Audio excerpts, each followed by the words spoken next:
Yap les pilotes et bienvenue dans le paddock pour ce nouvel épisode de Test Drive avec le soleil couchant. Et aujourd'hui c'est Mike qui va nous présenter l'une de ses voitures. Et pour ce premier épisode avec notre ami du MV Passion, c'est une Honda Civic EJ coupée que nous allons présenter.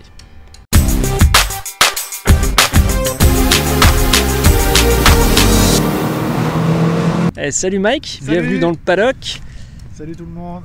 Alors on peut peut-être déjà faire un petit aparté pour le MV Passion.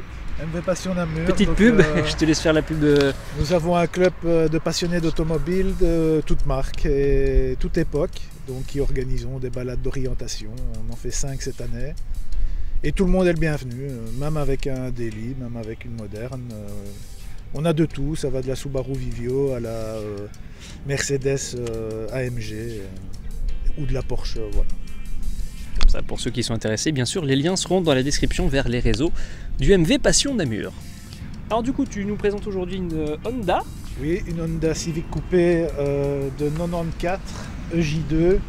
Donc c'est le 1.5 LSI, malheureusement c'est pas le VTEC, en boîte auto, qui s'appelle Sakura. Donc toutes mes autos ont un petit prénom, qui est dans sa couleur d'origine Camellia Red Pearl. Je l'ai acheté uniquement pour cette couleur-là. Et donc voilà, elle a 138 000 km. Je suis le deuxième propriétaire. Et elle est full stock, à part quelques stickers et quelques accessoires geeks, mais voilà. Quelques stickers, les fourreaux de ceinture, le cover de volant et les valves. Tout à fait. Alors en parlant du LSI, c'est peut-être le moment d'ouvrir le capot pour Oui, voir un petit tout à peu ce fait. qui se passe. Voilà, c'est le petit 1500 102 chevaux, 16 soupapes, en boîte automatique. 1500, 102 chevaux quand même. Oui. Ah ben c'est pas mal quand même. Hein, pour C'est un pas 400, mal. Atmo.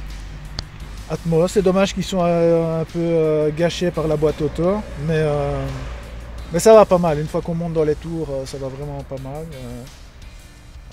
Elle n'était pas ridicule sur Francorchamps. La tenue de route est exceptionnelle. Et alors quelque chose qu'on ne sait plus faire sur les voitures modernes, hein, c'est qu'on voit le bitume en dessous. Il n'y a pas de cache, ni Non. au-dessus ni en dessous. On voit la mécanique. Non, c'est du pur et dur japonais des années 90. C'est-à-dire que si, bon ça n'arrive pas parce que c'est une Honda, mais si tu as une perte de quelque chose au niveau fluide, bah, tu le vois sur ton carrelage. Sur les Tout à voitures fait. modernes, tu le vois Et elle plus. n'a rien perdu cet hiver. Je vois un petit sticker sur la traverse ici. Honda of America, elle est importée des US. Aucune idée. Ce C'est, qui pourrait peut-être expliquer la boîte auto d'ailleurs. Possible. Il faut voir le premier propriétaire, d'où il a été la chercher. On en parlait tout à l'heure, hein, le numéro de châssis au tableau de bord, donc derrière la vitre, c'est Oui. très américain. Je ne serais pas surpris, c'est Oui, ça une oui, c'est confirmation que Je potentiellement... peux regarder, faire des investigations, mais dans les papiers, il n'y a rien qui précisait qu'elle venait des États-Unis. Alors, le coupé a-t-il autant de coffres derrière que devant? En vrai, c'est pas si mal. C'est pas si mal. Enfin, c'est peut-être parce que j'ai l'habitude de la MX-5 aussi et que le coffre de la MX-5 n'est pas une référence, mais... On a été à la mer à 3 avec. C'est la dernière fois qu'elle a roulé l'année passée. Avant aujourd'hui, d'ailleurs, c'est la dernière fois qu'elle a roulé. On a été passé 4 jours à la mer. C'est assez pour les bagages. Ouais, c'est surprenamment spacieux. Bon, après, on est quand même dérivé d'une berline, hein, mais il y a de la place. C'est parce qu'elle a existé en 4 portes. Hein. Ouais, elle a existé dans à peu près toutes les variantes de carrosserie, je pense. À part Hatchback, peut-être le break. pas de break. Hatchback, 4 portes et 2 portes. Ils ont oublié de faire le cabriolet. Ils ont oublié de faire le cabriolet. Enfin, quoique, c'est RX. C'est une sorte de Civic cabrio quand même de Datsun. Oui. Maintenant, est-ce que c'est basé sur le même châssis ça, je pense que c'est pas encore ancêtre, ça n'a pas encore 30 ans. J'ai un doute pour les tout premiers Del Sol, j'ai un Ce doute. serait bien. Je ne sais pas. Le CRX2, c'est sûr, il est ancêtre. Nous voici à l'intérieur de Sakura. C'est la première fois que je suis à l'intérieur d'un arbre. T'as un petit porte-clés et tout. C'est un personnage de Naruto. C'est mon côté geek. Oui, mais en parlant de Naruto, je pense que la couverture de volant, c'est une référence à Naruto, si je pense, non? Oui, c'est la Katsuki. Donc, c'est une organisation criminelle de Naruto. C'est ça. Donc, là, c'est bien équipé hein, pour l'époque. Rétro électrique, toit ouvrant électrique, vitre électrique. Le lecteur Pioneer, à mon avis, ça, c'est pas d'origine. Elle a les anti-brouillards, direction assistée. Elle a même le détail, le petit Le petit pare-soleil pare-soleil. entre les pare-soleils. Voilà. C'est très japonais d'avoir ce petit pare-soleil à cet endroit-là. Oui, on se demande à quoi ça sert. Bah ouais, enfin, il pourrait prolonger les pare-soleils gauche et droit et qu'ils se rejoignent au milieu, quoi. Tout à fait. Mais bon, ça fait le petit truc en plus qui nous rappelle qu'on est dans une voiture spéciale. Tout à fait. Ah, par contre, tu parlais de l'autoradio qui est probablement pas d'origine, mais à mon avis, il doit être à peu près quand même de la bonne époque. Oui, ça a dû être installé. Un peu plus récent que la voiture, je pense. Il y a quand même déjà le RDS. Oui, mais, et là, il doit avoir une dizaine d'années de moins que la voiture, je pense. Je me satisfais de la mélodie du moteur. C'est ça. Bon, en général, quand on a des voitures du dimanche, on met pas la radio dans ces voitures-là. Même dans ma récente. Derrière, on trouve donc une banquette. Officiellement, c'est une 5 places du coup. 5 places, oui. La place du milieu a l'air un peu plus ferme que les deux autres. Oui, j'aimerais pas y faire de longs trajets. Je pense qu'au milieu, ça doit pas être super confortable. Par contre, les deux places latérales ont l'air d'être un peu creusées, donc je pense que le maintien doit pas être si dégueu pour une banquette arrière. Je me suis jamais assis à l'arrière. Le seul que je mets, c'est mon fils de 3 ans et demi, Kimi. Dans le siège auto. Mais il y a encore de la place malgré le siège auto. Donc, oui, à l'époque, ils savaient maximiser l'espace des automobiles. Les voitures, oui, et puis ils savaient aussi maximiser la visibilité. Parce oui. que alors, les montants sont déjà relativement épais, mais par rapport aux voitures d'aujourd'hui, on voit quand même. Tout, oui. Il y a juste la malle arrière qu'on a un peu du mal quand on recule. Du fait du coupé. Mais... Ouais, question d'habitude. Après, il y a une petite solution, c'est le petit baquet de coffre qui était sûrement un accessoire d'époque chez Honda. Oui, oui, sûrement. Et avec ça, t'as un point de repère. Quoi. Tout à fait. J'avais ça sur mon Impreza WRX. C'est pas un petit baquet de coffre. C'était peut-être pas un petit nom. Dommage que tu l'as plus celle-là. Non. Alors surprenamment, on pourrait penser qu'il y a un airbag, mais donc il n'y a pas d'airbag, c'est juste le klaxon qui prend tout le volant. Oui, oui. Mais on a la chance d'avoir la direction assistée. Ce qui est déjà pas mal. Et alors il y a l'autre élément qui est assisté, on en parlait en début de vidéo, c'est la transmission. Oui, la boîte auto. Tu poses sur drive et tu touches plus à rien. Oui, mais on peut quand même jouer avec, hein. Donc on peut quand même jouer 1, 2, 3, 4. Hein. Maintenant, par exemple, quand je suis en balade d'orientation, mais je la mets pas sur 4, quoi. Je la mets sur 3. Comme ça, il y a un peu plus d'aisance en côte, dans les petites routes. Ou même en 2. Après, de toute façon, même si tu la laisses en 4, si elle estime qu'elle est trop bas, elle va quand même rétrograder. Ah oui, on peut rouler tout le temps en 4. Hein. D'ailleurs, pour venir ici, d'habitude, je reste en 4. Quoi. Ouais, c'est ça. Je pense que de façon générale, c'est le plus basique. Au niveau des compteurs, donc comme tour-minute. Hein, le rappel de la boîte entre les jauges. Oui. La vitesse, le compte-tour. Et tous les petits témoins. Et c'est 138 000 km. 470. Ce qui n'est pas beaucoup en vrai, hein, quand même, pour une voiture qui a quand même quelques années. Oui, 138 000 km, c'est encore raisonnable. T'as le réglage des phares qui est ici. Il est censé être à 0 pour le contrôle technique. Je sais pas, elle passe en tout cas. J'ai jamais touché, je sais pas. Je pense qu'ils ont juste pas vu que le truc était pas... Ouais. Je savais même pas qu'il y en avait un, tu viens de me l'apprendre. Il y a un cendrier. On n'a plus l'habitude de voir des cendriers dans les voitures récentes. Ça aussi, on n'a plus l'habitude. Bref, si.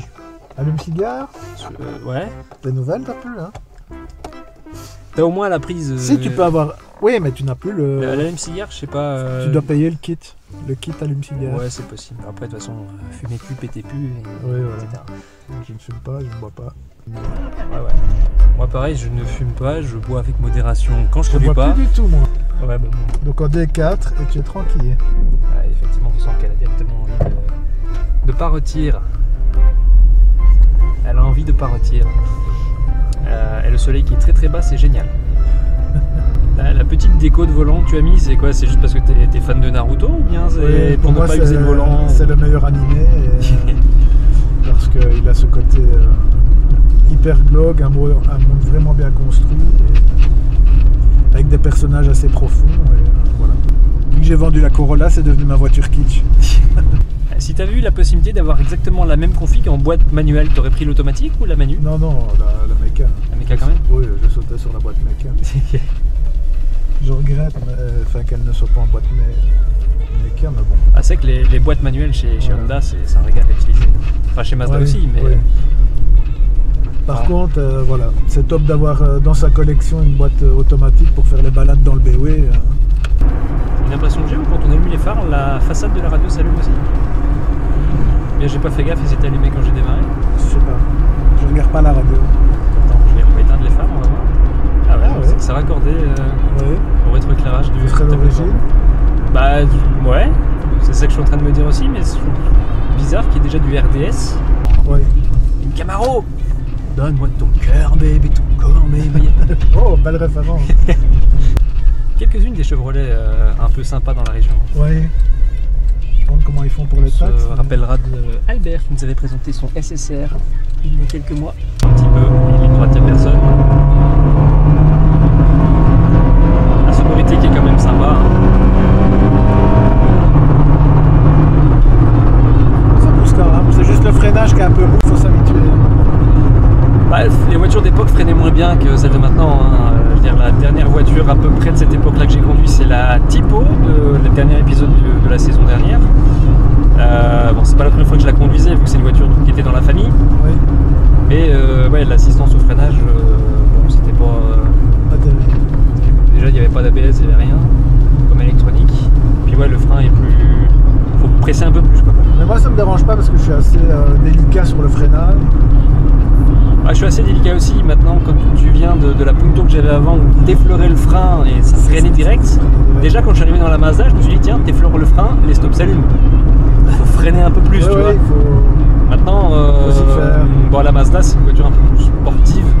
Donc, je pense que c'est volontaire de leur part d'avoir fait une pédale de frein où En fait, le comme début ça, de pédale est mou, comme ça, sur circuit, tu c'est plus doses. facile à doser. Tu doses ton freinage. Voilà. Ouais. C'est vrai que quand tu conduis une Clio moderne, par exemple, enfin une Renault de manière générale moderne, t'effleures le frein, tu bouffes le volant, quoi. Donc, quand tu viens d'une Mazda, conduire une Renault juste derrière, c'est dangereux. Il faut passer par un intermédiaire. Enfin, c'est dangereux pour tes dents. Ah, c'est pas possible. Mais si, c'est possible.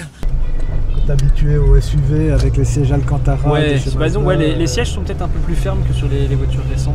Mais ça, c'est Honda. Hein. Mais, Honda d'époque, c'était vraiment. Maintenant, au niveau suspension, enfin, c'est peut-être parce que j'ai l'habitude d'être rabaissé, d'avoir une caisse Oui, qui... c'est ça, je pense. Mais ça va, quoi. Oui, ça va. Hein. C'est pas non plus équipé circuit. Hein. Bah, la mienne non plus, même si elle y va. Le seul équipement en circuit que j'ai, c'est les crochets. Hein. Oui, mais tes suspensions sont pas d'origine, elles sont rabaissées. Elles sont rabaissées, mais les amortisseurs sont d'origine. Elles restent souples quand même, parce qu'il y en a beaucoup qui se plaignent qu'en rabaissé, elles sont inconfortables, les ND. Mais moi, c'est pas le kit Mazda, c'est un kit HR. Et moi, je me plains pas, quoi. Par Donc, contre, les 4 vitesses, je touche, et les copains qui sont plus durs, ils touchent pas. J'ai vu sur KRSES qu'ils refont des ressorts sur mesure.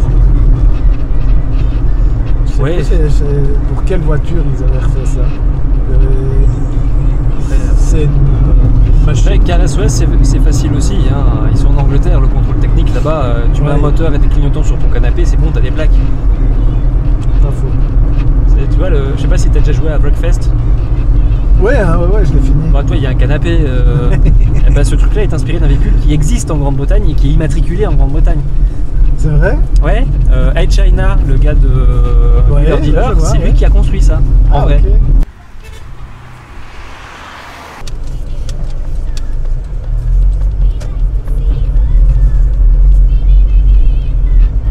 Dans le bonheur, une direction assistée. Ouais, mais elle est quand même plus ferme que sur les voitures récentes. Ouais, mais ça va. Oui, bah, je veux dire, je pense qu'en conduite un peu plus dynamique, c'est pas plus mal. Si un jour on fait un reportage sur la Mazda 303, je vais m'amuser. Je vais rigoler. Qu'est-ce qu'elle est dure. Normalement, quand tu roules, ça va, c'est quand tu manœuvres que c'est chiant, non? Tout est dur, oui. Déjà un créneau, ça vas-y. Mais tout est dur sur cette voiture. La boîte, la direction. La boîte, quand elle est froide, la deuxième, elle passe pas. Faut vraiment la passer tout doucement. Une fois qu'elle est chaude, il n'y a pas de souci. Ouais, bon, Maintenant, voilà, elle a 41 ans, quoi. C'est ça. Bon, bah, vu qu'il n'y a plus personne sur le parking, on va pouvoir se garer comme des tiches. Au milieu de tout, pour pouvoir tourner autour de la voiture, tranquillement. Épais. Le P. Tu mets même pas le frein à main. Tu le mets jamais, toi, le frein? Jamais. Bah, du coup, il te sert quoi? Que pour faire du drift? ってことでチャレンジャーなのにお手本走行のタオがスタート。 Ça me sert à rien parce que je trouve pas. まずびっくりし WRC ドライバーも松尾の素早いハンドリングでまたまたびっくりだとか。S 字も決まってフルターンはこれは仕方ない。 Bah, si tu surgonfles un peu les pneus arrière, il y a moyen que ça parte, non? Non, je pense qu'elle est tellement ferme que. と思ったらやっちゃいました。 C'était marrant parce que dans les parades, je revenais sur les... Dans les lignes droites, tu voyais les autres voitures qui me traçaient, mais dans les tournants, je revenais mais comme une balle. Quoi. Je dis, allez, dommage, cette boîte... Là, j'ai pas fait gaffe, alors peut-être qu'on l'aura à la caméra quand on a accéléré dans les campagnes. Je vois que c'est gradué jusqu'à 9000 tours, j'ai pas fait gaffe jusqu'où ça allait avant de changer. Non, je pense que c'est 6000 à mon avis. Sauf si tu forces peut-être, si tu restes en 2 et que tu patates, Oui. là peut-être qu'il va y chercher plus. Fin de l'essai routier et le moment que, en tout cas certains viewers préfèrent, les points forts et les points faibles de ta propre voiture selon toi. Les points forts, la couleur, parce qu'il n'y a quasi pas de couleur similaire. Ah, c'est sûr que ouais, c'est original. Surtout. Et voilà. La tenue de route, j'aime bien son châssis. La ligne, j'ai toujours aimé cette ligne-là. Point faible, je dirais qu'il n'y en a qu'un, c'est la boîte auto. Voilà. Donc, tout le reste, je trouve que c'est mes années, au fait, 80-90. Je suis un pur produit des années 80, vu que je suis né en 80. Et donc, pour moi, le sommet de l'automobile, c'est les japonaises des années 90. Et on est en plein dedans. Maintenant, On est en plein voilà. dedans, effectivement. J'aurais préféré la 1600 VTEC. Mais voilà, c'est une chouette voiture qui est abordable. Et, Ça fait quoi? Ça fait du 6-7 litres au 100 un peu plus, je dirais 8. Voilà, 8. En sachant que voilà, elle ne roule que pour des balades. Et dans les balades, c'est freiné, accéléré. Oui, c'est ça. Et puis accéléré, pour une voiture de l'époque, c'est tout à fait correct. oui. Hein, si on Mais compare je pense avec, qu'ils n'ont pas fait de grands progrès sur les consommations. Du moins qu'on a un pied un peu plus brut. Ouais. Fin de cette vidéo test drive de la Civic de Mike. De Sakura. De Sakura. Il y aura d'autres voitures. Tu peux peut-être déjà donner les surnoms de ces voitures-là. La Mitsunade, donc une Ne Mazda. dis pas ce que c'est. Mazda. Ah, Mazda. C'est une Mazda. Ah, Ok. on n'a pas encore eu beaucoup de Mazda dans test drive, donc voilà. Mais je ne dis pas Karine. quel modèle. Et Karine. Et là, on ne donne pas d'indice sur la marque parce que sinon c'est trop évident. C'est trop Comme d'habitude, évidemment, si la vidéo vous a plu, je vous invite à vous abonner à la chaîne, activer la cloche de notification. Et si, comme Mike, vous avez une voiture sympathique que vous souhaitez venir me montrer, l'espace commentaire est là. N'hésitez pas également à partager la vidéo et à la liker, ça soutient la chaîne et c'est gratuit. Puis pour ceux qui veulent aller un peu plus loin, merci aux copilotes qui soutiennent la vidéo et la chaîne financièrement en faisant chaque mois un petit don. Vous pouvez devenir copilote en cliquant sur le bouton « Rejoindre ». D'ici la prochaine vidéo, portez-vous bien. Ciao.